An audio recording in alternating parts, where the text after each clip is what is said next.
Hello बच्चों, कैसे हैं आप सब।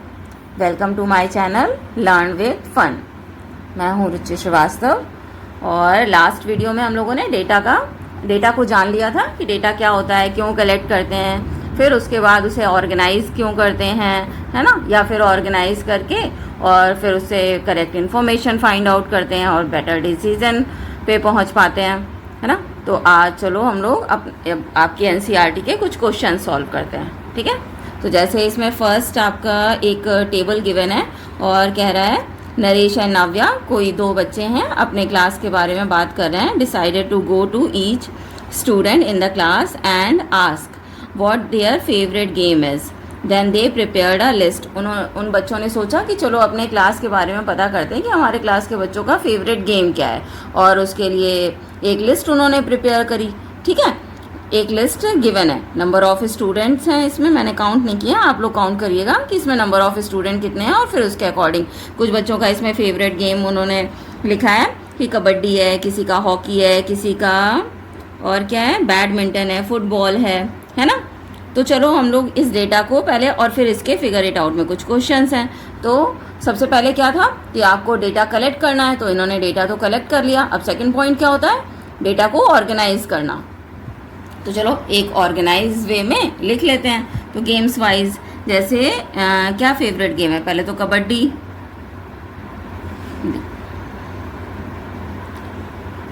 नंबर ऑफ, फिर देख लेंगे कितने कबड्डी खेलते हैं बच्चे, ठीक है, उसको नोट डाउन कर लेंगे कबड्डी। और फिर सेकंड है सपोज क्या इसमें गिवन है, हॉकी हो गया। फिर थर्ड वन कबड्डी, फिर क्या है, पिट्टू करके कोई गेम बच्चे खेलना पसंद करते हैं। और फिर है क्रिकेट, और फिर है बैडमिंटन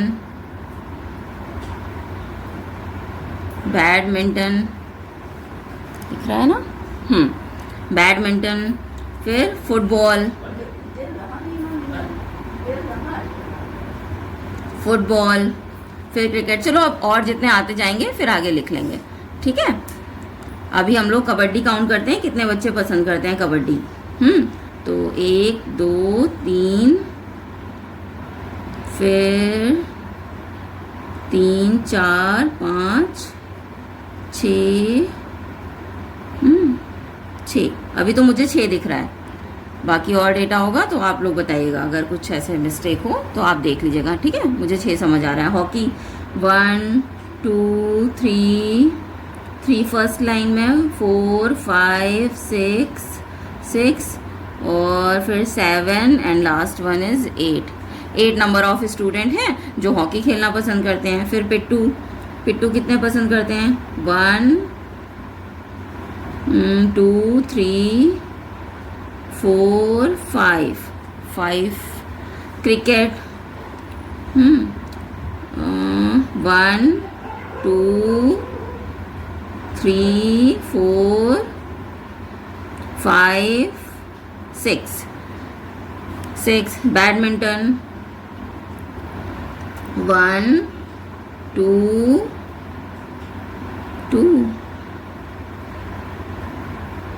2 ही दिख रहा है। फिर से एक बार देख लें, बैडमिंटन 1 2, चलो 2 ही है। हाँ, फुटबॉल तो ये हो गया 1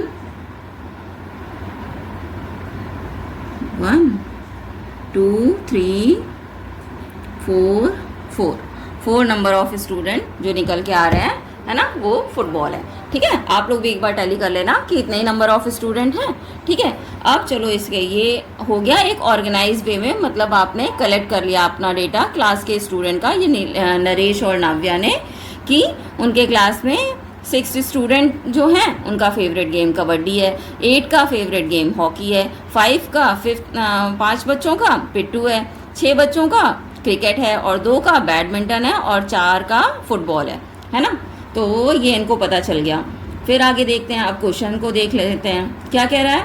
what would you do to find the most popular game among Naresh and Navya's classmate.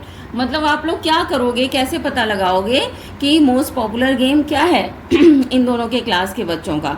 ठीक है, तो हम लोगों को क्या पता चल रहा है कि जब जिसके भी नंबर ऑफ स्टूडेंट, सबसे पहले इसमें क्या लिखेंगे, फर्स्टली हम इस डेटा को ऑर्गेनाइज करेंगे सिंपल टेबल के फॉर्म में, और फिर गेम्स की फ्रीक्वेंसी लिख लेंगे कि नंबर ऑफ स्टूडेंट, इनको कहते हैं फ्रीक्वेंसी, नंबर ऑफ स्टूडेंट कितने बच्चे हैं जो ये गेम पसंद करते हैं, वो फ्रीक्वेंशियल वे में हम ऑर्गेनाइज कर लेंगे। फिर उसके बाद आंसर निकालना आसान हो जाएगा। तो उसको देख के जिसकी भी फ्रीक्वेंसी सबसे ज़्यादा होगी, जैसे यहाँ हॉकी की फ्रीक्वेंसी सबसे ज़्यादा है, तो हम पता लगा लेंगे कि मोस्ट पॉपुलर गेम कौन सा है। तो इस तरह से स्टेप बाय स्टेप हम लोग लिखेंगे। Firstly we organise the data, after that write down the data in a frequential manner, that's why we will find out the original in a better way our class favourite game, और फिर उसके बाद लिख लेंगे। मतलब इसलिए to that's इस तरह से हम लोग अपना पूरा मतलब बच्चों का फेवरेट गेम पता लगा लेंगे। We will find out the favourite game of our classmate. Second, what is the most popular game in their class. उनके क्लास का मोस्ट पॉपुलर गेम क्या है, तो हॉकी है। सबसे ज़्यादा बच्चे हॉकी खेलना पसंद करते हैं, तो सेकंड का आंसर तो बहुत ईजी हो गया, हॉकी हो जाएगा। थर्ड क्या कह रहा है, थर्ड देखिए, try to find out the most popular game among your classmate. मतलब ये कह रहे हैं कि आप भी अपने क्लास के बच्चों का फेवरेट गेम ऐसे ही करके फाइंड आउट कीजिए। मतलब एक सर्वे कीजिए, उनसे पूछिए, लिस्ट बनाइए और फिर गेम्स लिखिए और फिर उनको ऑर्गेनाइज करके पता लगाइए कि फेवरेट गेम क्या है आपके क्लास के बच्चों का। तो ये आप लोगों को करना है। नेक्स्ट इसमें क्या कह रहा है, परी वॉन्ट्स टू, एक नया क्वेश्चन है कि एक लड़की है, Pari wants to respond to the questions given below, put a tick, correct mark उसे टिक करना है, for the questions where she need to carry out data collection, and put a cross mark for the question where she doesn't need to collect the data, discuss your answer in a classroom. मतलब कि एक परी, एक लड़की है, question में कह रहा है, तो उसको इन्होंने कुछ क्वेश्चंस दे रखे हैं, तो हम लोगों को बताना है कि किस क्वेश्चन में उसको डेटा कलेक्ट करना है और किस में डेटा कलेक्ट नहीं करना है। जिसमें कलेक्ट करना है उसमें टिक बना देना है, और जिसमें कलेक्ट नहीं करना है उसमें क्रॉस मेंशन कर देना है। ठीक है, तो चलो पढ़ते हैं क्वेश्चन। क्या है first question, what is the most popular TV show among the classmate. तो उसे क्लासमेट्स, अपने क्लास के बच्चों से पता करना है कि वो उन्हें फेवरेट टीवी शो कौन सा लगता है ना। तो इसके लिए तो डेटा कलेक्ट करना पड़ेगा, है ना। तो फर्स्ट वन का आंसर क्या हो जाएगा, उसे डेटा कलेक्ट करना पड़ेगा। मतलब सारे स्टूडेंट के नेम लिखेगी, फिर वो उनसे जाके पूछेगी कि तुम्हें सबसे अच्छा कौन सा लगता है या क्या देखना पसंद करते हो। तो इसके लिए उसे डेटा कलेक्ट करना पड़ेगा, तो उसके लिए हम लोग लगाएंगे tick mark. Number 2, when did India get independence. अब इंडिया कब इंडिपेंडेंट हुआ था, इसके लिए तो कोई सर्वे करने की ज़रूरत है नहीं, कोई भी डेटा आप उसको कलेक्ट करना नहीं, ये तो सबको पता है कब हुआ था, 1947 में हुआ था, 15 अगस्त 1947, है ना। तो इसका आंसर हो जाएगा, 2 का आंसर हो जाएगा क्रॉस, है ना। ये तो फैक्ट है, ये तो सबको पता है ना। छोटे बच्चों को भी इंडिपेंडेंस डे होता है, स्कूल में फंक्शन होता है ना। तो इसके लिए कोई डेटा कलेक्ट करने की ज़रूरत नहीं है, तो 2 का आंसर हो जाएगा क्रॉस, कोई डेटा की ज़रूरत नहीं है। How much water is getting wasted in her locality. अब उसकी लोकेलिटी में, मतलब जहाँ भी वो रहती है अपने आसपास, उसे पता लगाना है कि कितना वाटर वेस्ट किया जाता है, कितना लोग यूज़ करते हैं और कितना वेस्ट कर देते हैं। तो उसे घर घर जाना पड़ेगा, उनसे पूछना पड़ेगा, हाँ, या फिर उनकी एक्टिविटीज़ उसे दिन ब दिन देखनी होंगी, वॉच आउट करनी होगी कि कितना पता लगाएं। तो इसके लिए भी उसे डेटा की ज़रूरत है, तो थर्ड का आंसर क्या हो जाएगा, हाँ, उसे डेटा कलेक्शन करना पड़ेगा, तो इसके लिए टिक मार्क। फोर्थ वन क्या है, what is the capital of India. अब इंडिया की कैपिटल क्या है, सबको पता है, न्यू दिल्ली है ना। तो इसके लिए कोई डेटा की ज़रूरत नहीं है, ये तो पता है, अंडरस्टूड है, तो यहाँ पे हम लोग क्रॉस लगा देंगे। ठीक है, तो इस तरीके से बड़े सिंपल से क्वेश्चन है आपकी बुक के, ये आप लोग सॉल्व कर लेंगे। ठीक है ना, समझ आ रहा है ना। कोई भी प्रॉब्लम हो, कोई क्वेश्चन ना समझ आ रहा हो किसी की भी लैंग्वेज, तो आप लोग प्लीज़ कमेंट करिए और बताइए कि क्या नहीं समझ आ रहा, फिर मैं ट्राई करूँगी और अच्छे से उसको बताने के लिए, है ना। चलो आगे बढ़ते हैं। नेक्स्ट, अब श्री नीलेश करके एक टीचर हैं, इन्होंने देखो क्या किया हुआ है, पढ़ते हैं इसको। Shri Nilesh is a teacher. He decided to bring sweets to the class to celebrate a new year. The sweet shop nearby has jalebi, gulab jamun, gujiya, barfi and rasgulla. He wanted to know the choices of the children. He wrote the name of the sweet on the board and asked each child to tell him their preference. He put a tally mark. एक line के through उन्होंने एक tally mark बनाया for each student, and when the count reached 5, he put a line through the previous 4 and marked it as tilde वे में उन्होंने draw कर दिया. मतलब ये आपको टैली मार्क बनाना बता रहे हैं. अब टैली मार्क क्या होता है ना, ये देख लीजिए. टैली मार्क मतलब हम लोग को फ्रीक्वेंसी दिखाने के लिए एक सिंपल लाइन, जैसे कोई भी काम या कोई भी ऑब्जेक्ट या कोई भी चीज़ है, अगर उसको 1 एक नंबर में दिखाना है तो उसके लिए हम लोग क्या करते हैं, टैली मार्क बनाने में एक सिंगल लाइन ड्रॉ कर देते हैं. ठीक है, तो एक सिंगल लाइन ड्रॉ करने को बोलते हैं टैली मार्क के लैंग्वेज में कि ये इसका मतलब 1 है. 1 मीन्स 1 सिंगल लाइन. ठीक है, 2 मीन्स कैसे रिप्रेजेंट करेंगे 2 को, 2 सिंगल लाइन्स. 3 को रिप्रेजेंट करेंगे टैली मार्क में 3 सिंगल लाइन्स. 4 को रिप्रेजेंट करेंगे 4 सिंगल लाइन्स, है ना. और 5 को रिप्रेजेंट करने में अब आगे नहीं ऐसे सिंगल लाइन बना देंगे. ठीक है, 5 को रिप्रेजेंट करने का तरीका क्या होता है टैली मार्किंग में कि पहले 4 लाइन बना ली, फिर लेफ्ट टू राइट इसे टिल्ड वे में, क्रॉस वे में एक सिंगल लाइन से क्रॉस कर दिया, कट कर दिया, कुछ भी कह सकते हैं. ठीक है, तो इसका मतलब होता है 5. ऐसे आपको बना हुआ दिख जाए तो आप इसको देखते ही बता देंगे कि इसका मतलब क्या है 5. 1 2 3 4 एंड 5. अब मान लो हमें वैल्यू लिखनी है 8, है ना, इसी लैंग्वेज में. तो 8 कैसे रिप्रेजेंट करेंगे, पहले तो 5 1 2 3 4, ये हो गया 5 6 7 8, ये हो गई 8 की वैल्यू.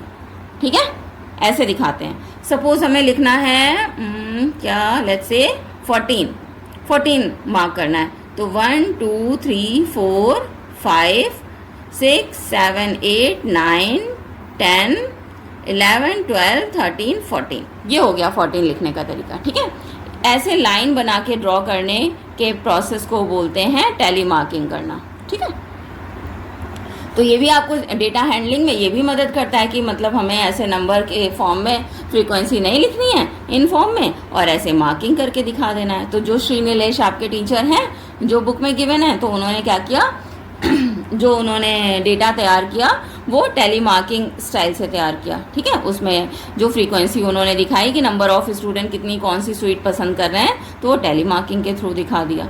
ठीक है, समझ गए. चलो अब क्वेश्चन आगे पढ़ते हैं. तो इन्होंने क्या दिखाया क्वेश्चन में देखेंगे, जलेबी के लिए कितने स्टूडेंट हैं. जलेबी को सपोज हम लोग जे से रिप्रेजेंट कर दे रहे हैं. इन्होंने क्या दिखाया 6. ठीक है, ऐसे मैं नंबर अभी लिख दे रही हूँ. और गुलाब जामुन के लिए क्या दिखाया इन्होंने, कितने नंबर ऑफ स्टूडेंट इनको ऐसे इनके क्लास में थे जो गुलाब जामुन खाना चाह रहे थे या उनको चाहिए था, तो नंबर ऑफ स्टूडेंट थे 9. गुजिया कितनों को पसंद थी, तो 5 + 5 10, 10 + 3 13. ठीक है, फिर रसगुल्ला कितनों को पसंद था 3. अरे टैली मार्किंग दिखा रहे हैं 3, है ना. और नहीं, रसगुल्ला पसंद था, सॉरी, रसगुल्ला है 5 + 2 7.